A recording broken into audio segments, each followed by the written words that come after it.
ನಮಸ್ಕಾರ ಸ್ನೇಹಿತರೆ, ನನ್ನ ಹೆಸರು ಶ್ರೀಹರ್ಷ. ನಾನು crazy money with Shri Kannada ಚಾನಲಿಂದ ನಿಮಗೆ ಮಾರ್ಕೆಟಿನ ಮಾಹಿತಿ ಕೊಡ್ತಾ ಇದ್ದೀನಿ. ಇವತ್ತು 23 ಡಿಸೆಂಬರು.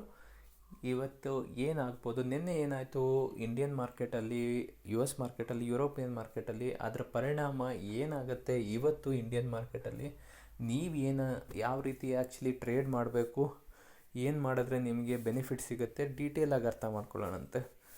ನೀವು ಇದುವರೆಗೂ ನನ್ನ ಯೂಟ್ಯೂಬ್ ಚಾನಲನ್ನು ಸಬ್ಸ್ಕ್ರೈಬ್ ಮಾಡಿಲ್ಲ ಅಂದರೆ ವಿಡಿಯೋನ ಲೈಕ್ ಮಾಡಿ, ಚಾನಲ್ನ ಸಬ್ಸ್ಕ್ರೈಬ್ ಮಾಡಿ, ಬೆಲ್ ಬಟನ್ನ ಹಿಟ್ ಮಾಡಿ. ನಿಮಗೆ ಪ್ರತಿಯೊಂದು ಲೇಟೆಸ್ಟ್ ಇನ್ಫಾರ್ಮೇಷನ್ ಸಿಗ್ತಾ ಹೋಗುತ್ತೆ. ನಿನ್ನೆ ಏನಾಯಿತು ನೋಡೋಣಂತೆ ಸ್ನೇಹಿತರೆ. ನಿನ್ನೆ ನಿಮಗೆ ಹೇಳ್ತಾ ಇದ್ದೆ 13,300 ತುಂಬ ಇಂಪಾರ್ಟೆಂಟು.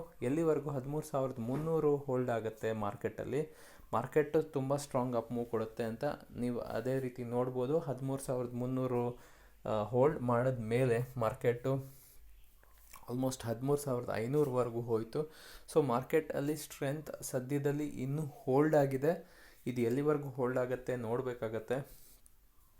ಇವತ್ತು ಕೂಡ ಮಾರ್ಕೆಟ್ ಪಾಸಿಟಿವ್ ಆಗಿ ಕ್ಲೋಸ್ ಆಯಿತು ಅಂದರೆ ಈ ಏನು ಸೆಲ್ಲಿಂಗ್ ಬಂದಿತ್ತು ಆಲ್ಮೋಸ್ಟ್ ಮುಗ್ದಿರುತ್ತೆ. ಬಟ್ ಒಂದು ಏನಾಗಿದೆ ಅಂದರೆ ಮಾರ್ಕೆಟಲ್ಲಿ ಸ್ಟ್ರೆಂತ್ ಮುಂಚೆ ಏನಿತ್ತು ಆ ಸ್ಟ್ರೆಂತ್ ಕಮ್ಮಿ ಆಗಿದೆ. ಈ ಸ್ಟ್ರೆಂತ್ ಕಮ್ಮಿ ಆಗಿರೋ ಕಾರಣದಿಂದ ಈಗೇನು ಅಪ್ ಮೂವ್ ಬಂದರೂ ಕೂಡ ಅಲ್ಲಿಂದ ಸೆಲ್ಲಿಂಗ್ ಬಂದರೆ ಮುಂಚೆ ಅಷ್ಟು ಫಾಸ್ಟಾಗಿ ನಾವು ಬೌನ್ಸ್ ಬ್ಯಾಕ್ ಕೊಡೋ ಸಾಧ್ಯತೆಗಳು ಕಮ್ಮಿ ಆಗುತ್ತೆ. ಸೊ ಆದ್ದರಿಂದ ಸ್ವಲ್ಪ ಕೇರ್ಫುಲ್ ಆಗಿರಬೇಕಾಗತ್ತೆ. ಓವರಾಲ್ ಆ್ಯಕ್ಚುಲಿ ಮಾರ್ಕೆಟ್ ಇವಾಗಲೂ ಸ್ಟ್ರಾಂಗ್ ಆಗಿದೆ. ಈಗಲೂ ಕೂಡ ಆ್ಯಕ್ಚುಲಿ ಬೈ ಆನ್ ಡಿಪ್ಸ್ ರೇಂಜಲ್ಲೇ ಇದೆ. ಬಟ್ ಇದು ಎಲ್ಲಿವರೆಗೂ ಹೋಲ್ಡ್ ಆಗುತ್ತೆ ಅನ್ನೋದು ನೋಡಬೇಕಾಗತ್ತೆ. ಈಗ ಇಂಡಿಯನ್ ಮಾರ್ಕೆಟಲ್ಲಿ ನಾನು ನಿಮ್ಗೆ ಹೇಳಿದೆ, ಅದೇ ಯು ಎಸ್ ಮಾರ್ಕೆಟಲ್ಲಿ ನೋಡೋದಾದರೆ ಡೌ ಜೋನ್ಸ್ ಮತ್ತು S&Pಯಲ್ಲಿ ಫ್ಲ್ಯಾಟಿಂದ ನೆಗೆಟಿವ್ ಆಗಿ ಕ್ಲೋಸ್ ಆಗಿದೆ. ಅದೇ ನ್ಯಾಸ್ಡ್ಯಾಕ್ ಮತ್ತು ಸ್ಮಾಲ್ ಕ್ಯಾಪ್ ಇಂಡಿಸಸ್ ನೋಡೋದಾದರೆ ಎರಡೂ ಕೂಡ ನಿನ್ನೆ ಮತ್ತೆ ಹೊಸ ರೆಕಾರ್ಡ್ ಹೈ ಮಾಡಿ ಅಲ್ಲಿ ಕ್ಲೋಸ್ ಮಾಡಿದ್ದಾರೆ.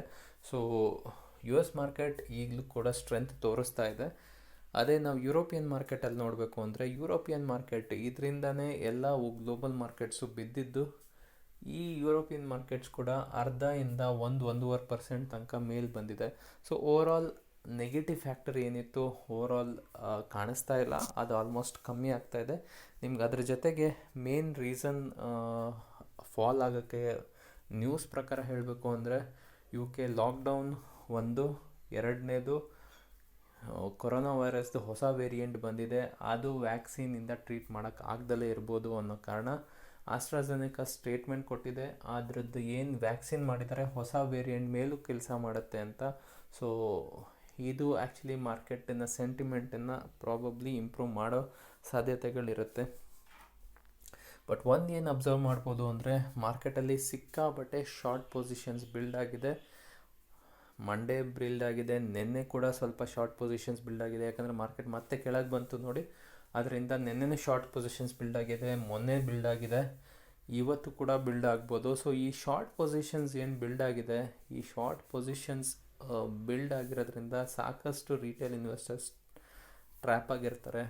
ಎಲ್ಲಿವರೆಗೂ ಮಾರ್ಕೆಟ್ ಮೇಲೆ ಹೋಗುತ್ತೆ, ಈ ಶಾರ್ಟ್ ಇನ್ವೆಸ್ಟರ್ಸು ಯಾರು ಶಾರ್ಟ್ ಮಾಡಿದ್ದಾರೆ ಅವರೆಲ್ಲ ಅವರ ಶಾರ್ಟ್ಸನ್ನು ಕವರ್ ಮಾಡಬೇಕಾಗತ್ತೆ. ಈ ಶಾರ್ಟ್ಸನ್ನು ಕವರ್ ಮಾಡೋದ್ರಿಂದ ಒಂದು ಶಾರ್ಟ್ ಕವರಿಂಗ್ ರ್ಯಾಲಿ ಬರೋ ಎಲ್ಲ ಸಾಧ್ಯತೆಗಳು ಇರುತ್ತೆ. ನೀವು ಇಲ್ಲಿ ನೋಡಬೇಕು ಅಂದರೆ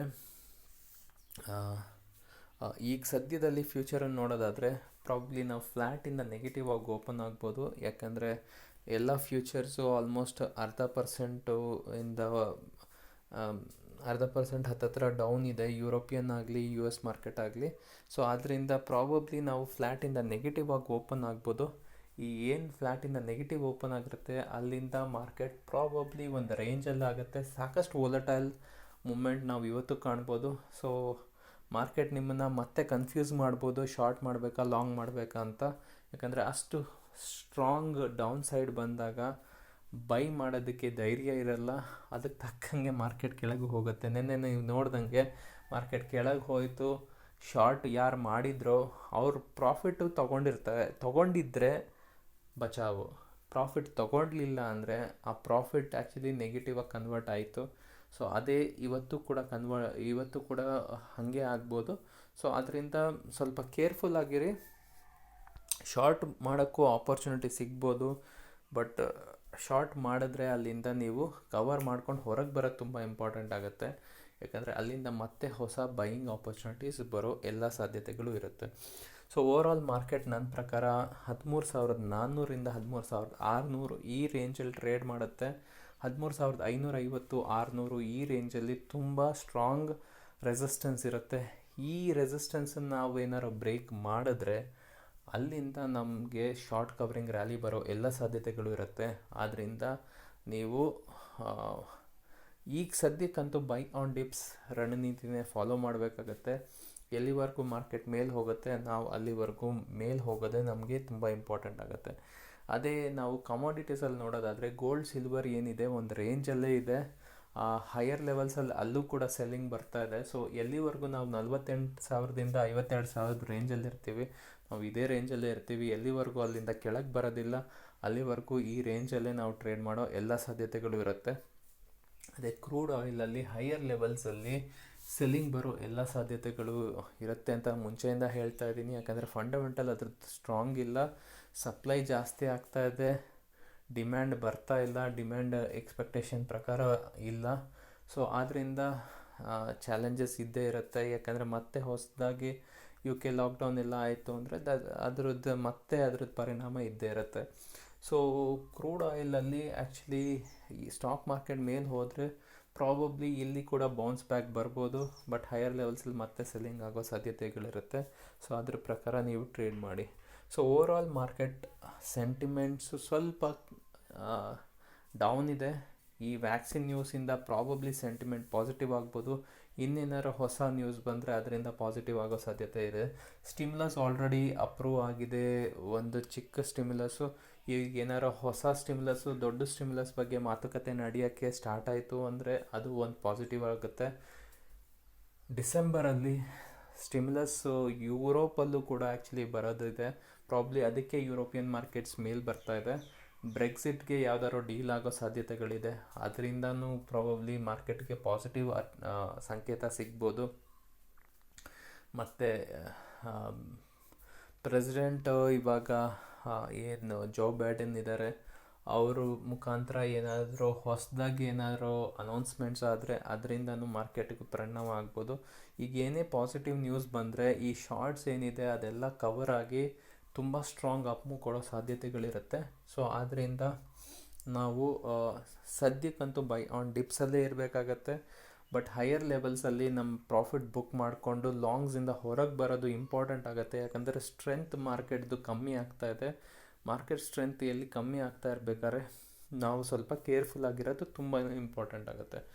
so overall market actually buy on ಡಿಪ್ಸೇ ಇರುತ್ತೆ ಸ್ನೇಹಿತರೆ. ಸೊ ಇವತ್ತಿನ ರೇಂಜು 13,400ರಿಂದ 13,600 ಈ ರೇಂಜಲ್ಲಿ ಇರೋ ಸಾಧ್ಯತೆಗಳು ತುಂಬಾ ಇದೆ. ಸೊ ಅದ್ರ ಪ್ರಕಾರ ನೀವು ಟ್ರೇಡ್ ಮಾಡಬೇಕಾಗತ್ತೆ. ಓವರಾಲ್ ಮಾರ್ಕೆಟ್ ಸೆಂಟಿಮೆಂಟ್ಸ್ ತುಂಬಾ ಸ್ಟ್ರಾಂಗ್ ಆಗಿದೆ. ಸೆಂಟಿಮೆಂಟ್ಸ್ ಸ್ವಲ್ಪ ಏನು ನೆಗೆಟಿವ್ ಇತ್ತು ಅದು ಪಾಸಿಟಿವ್ ಆಗೋ ಸಾಧ್ಯತೆಗಳಿದೆ. ಅಂದರೆ ಮತ್ತೆ ಮಾರ್ಕೆಟು ಅಪ್ ಮೂವ್ ಕೊಡೋ ಎಲ್ಲ ಸಾಧ್ಯತೆಗಳು ಕಾಣಿಸ್ತಾ ಇದೆ. ಸ್ನೇಹಿತರೆ, ನೀವಿಗೆ ಈ ಮಾಹಿತಿ ಏನು ನಿಮಗೆ ಶೇರ್ ಮಾಡ್ತಾ ಇದ್ದೀನಿ ಇದು ಇಷ್ಟ ಆಗ್ತಾ ಇದ್ದರೆ ವಿಡಿಯೋನ ಲೈಕ್ ಮಾಡಿ, ಚಾನಲ್ನ ಸಬ್ಸ್ಕ್ರೈಬ್ ಮಾಡಿ, ಬೆಲ್ ಬಟನ್ ಹಿಟ್ ಮಾಡಿ. ನೀವು ಇದುವರೆಗೂ ನನ್ನ ಟೆಲಿಗ್ರಾಮ್ ಚಾನಲ್ ಜಾಯ್ನ್ ಆಗಿಲ್ಲ ಅಂದರೆ crazy money with Shri Telegram channel ಅದನ್ನು ಕೂಡ ಜಾಯ್ನ್ ಆಗಿ ನಿಮಗೆ ಪ್ರತಿಯೊಂದು ಲೇಟೆಸ್ಟ್ ಇನ್ಫಾರ್ಮೇಷನ್ ಸಿಗ್ತಾ ಹೋಗುತ್ತೆ. ಧನ್ಯವಾದಗಳು ಸ್ನೇಹಿತರೆ. ನಿಮ್ಮ ದಿನ ಶುಭವಾಗಲಿ, ಲಾಭದಾಯಕವಾಗಲಿ ಅಂತ ಹಾರೈಸ್ತೀನಿ.